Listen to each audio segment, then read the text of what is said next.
our view is the private banking industry is facing an unprecedented series of major changes, which are all occurring at the same time.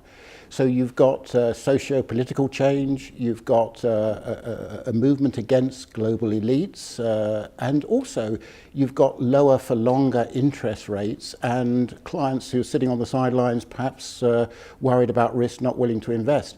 At the same time, the private banks are under immense pressure. The cost income is, in many of them, very high, and the margins that they can achieve from private banking are under pressure as well. You've also got major technological changes, you've got big regulatory changes, so it really is an unprecedented period of change for the industry. Well, I think the good news is there are plenty of opportunities. Each of those challenges also has a flip side, which is the opportunity.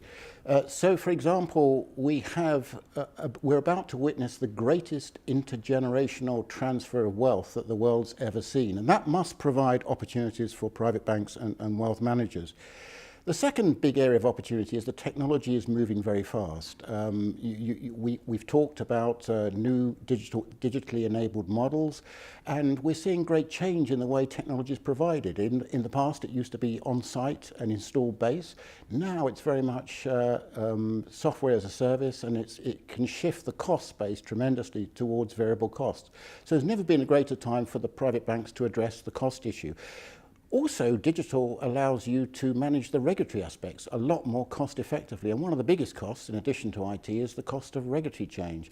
So I think there are tremendous opportunities, but it will mean a big cultural change for many private banks in terms of their need to transform from their traditional ways of doing business. I think the view from the top, the view from the CEOs, these are the guys under tremendous pressure to steer their organizations, and the pace of change is now faster than ever before. So I'll be looking to see how they are adjusting to their organizations to meet, I think, three big changes.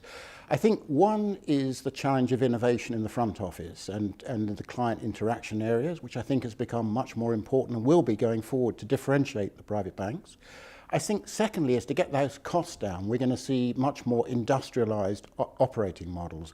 By that I mean standard processes which confer no competitive advantage can easily be outsourced, which has happened in other sectors of the financial services industry. And then last but not least, the new challenge is to work with an ecosystem of partners. These could be fintech companies, they could be regulatory companies. So I think this ability to manage in a wider ecosystem is something I'm looking to learn more about and how to do that successfully.